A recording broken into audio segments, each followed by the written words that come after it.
కీర్తనలు 19వ కీర్తన 19th కీర్తన Bible study లాగా చేద్దాం.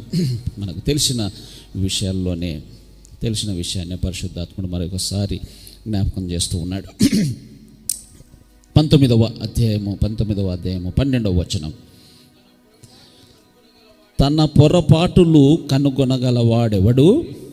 నేను రహస్యముగా చేసిన తప్పులు క్షమించి నన్ను నిర్దోషినిగా తీర్చుము. తన పొరపాటులు కనుగొనగలవాడు ఎవడు? మనిషి యొక్క జీవితము దేనితో ముడిపడి ఉంది అని అంటే పొరపాట్లతో ముడిపడి ఉంది. పొరపాట్లతో అది మూయబడిపోయింది. పొరపాట్లతో నిత్య నరకాగ్నికి నడిపించబడే విధంగా ఉంది. నిత్య నరకాగ్నికి పరిగెత్తుచున్నటువంటి ఆ మార్గంలో ఉన్నది.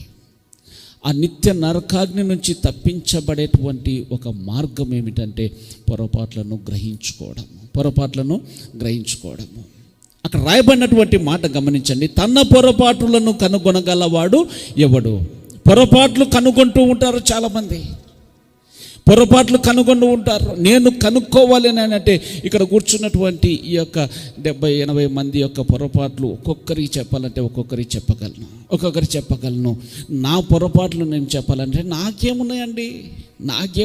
నేను ఆల్రెడీ ప్రసంగం చేస్తున్నాను. నాకేం పొరపాట్లు ఉంటాయండి? నాకు పొరపాట్లు ఉండవు. నాకు పొరపాట్లు లేవు.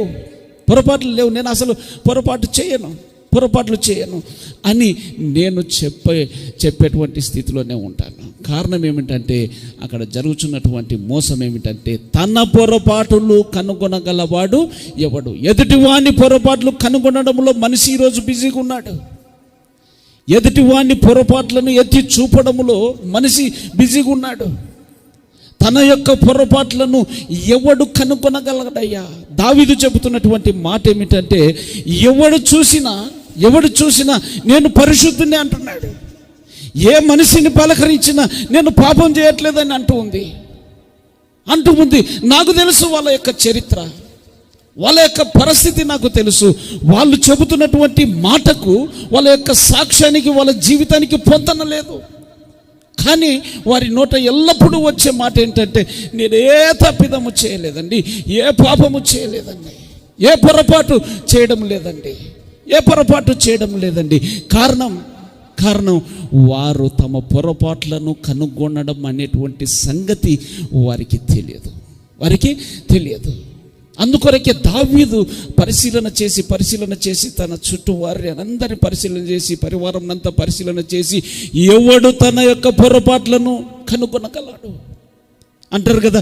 ఎవడు నాతో మాట్లాడగలడండి అంటే ఏమని అర్థం? ఎవడు మాట్లాడలేడు అని. నాతో మాట్లాడడానికి ఎవడు సరిపోడు. ఒక సహోదరి అంటది, నాతో మాట్లాడడానికి ఎవడు సరిపోతాడన్నా?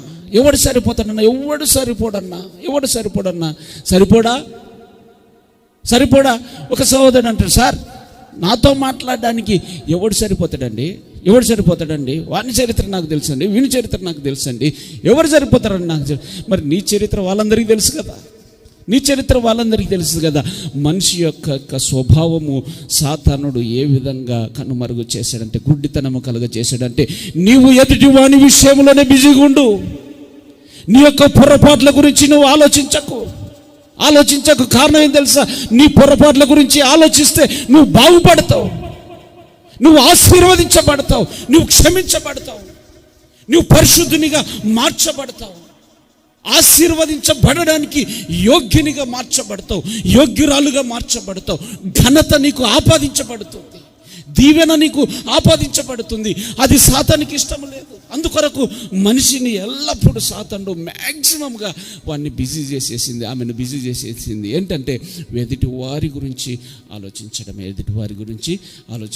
ఒక సహోదరి ప్రార్థన చేస్తుంది, నాయన నా పాపములు క్షమించయ్యా, నేను పంది వలె దొరలేనయ్యా, కుక్క వలె నేను తిరిగానయ్యా. ఒక ఆవిడ ప్రార్థన చేస్తుంది, కన్నీటితో పశ్చాత్తాపంతో ప్రార్థన చేస్తుంటే పక్కనే ఇంకో సహోదరుడు, అవునాయన అది పందే, అది ఇంతకుముందు చెప్పినట్టున్నాను.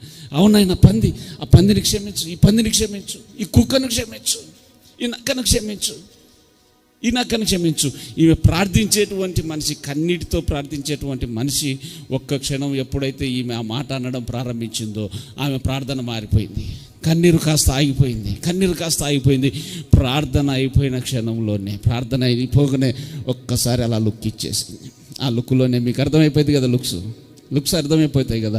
ఒక్కసారి లుక్ అలాగే ఇచ్చేయగానే ఆమె ఒక్కసారి కాస్త భయస్తురాలే, కానీ అది ఆపుకోలేక ప్రార్థన కదా జరిగిపోయింది అనుకొని పాపం అంగీకరించింది, ఏకీభవించింది ప్రార్థనలో. ఈ కుక్కను క్షమించయ్యా, అవునైనా కుక్కలాగా తిరిగింది, అవునైనా పందిలాగా పొర్లింది, క్షమించునైనా అని ఆమె ప్రార్థన. ఒక్కసారి ప్రార్థన కాస్త ఏమైపోయింది, పోరాటంగా మారిపోయింది. ప్రార్థన కాస్త పోరాటం, పశ్చాత్తాపం కాస్త యుద్ధంగా మారిపోయింది. కారణం ఏమిటంటే ఆమె అదే పరిస్థితిలో ఉంది.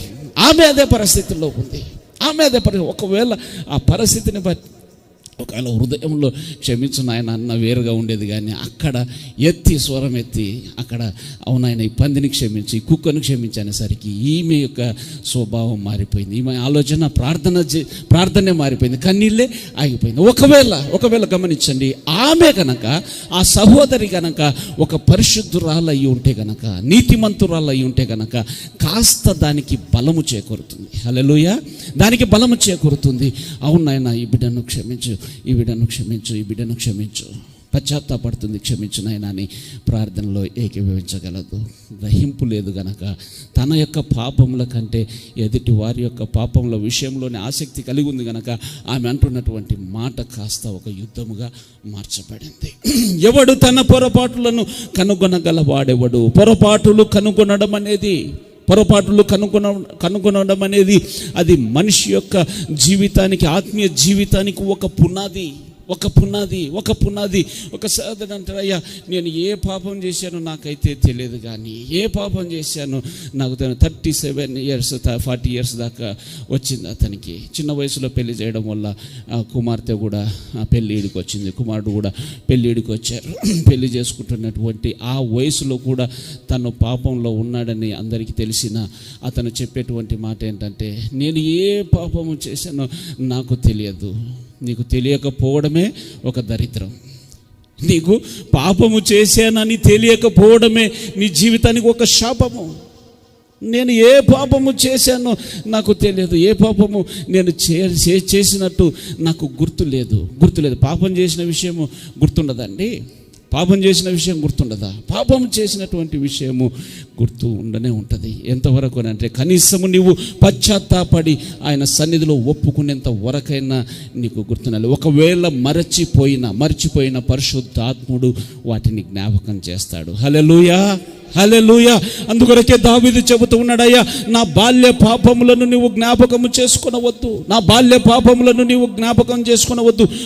పాపములు నీకు ఎలా గుర్తొస్తున్నాయి బాబు? ఎలా గుర్తొస్తున్నాయి? పరిశుద్ధాత్ముని సహాయము ద్వారా నేను గుర్తు చేసుకుంటూ ఉన్నానయ్యా. పరిశుద్ధాత్ముని సహాయం ద్వారా నేను గుర్తు చేసుకుంటూ ఉన్నాను. నీవు ఏ విధంగా ఉండాలి అని ఆయన కోరుకుంటూ ఉన్నాడని అంటే, నీ పొరపాట్లను నీవు గమనించేటువంటి దానిగా, గమనించే వాడిగా నువ్వు ఉండాలని ఆయన కోరుకుంటున్నాడు.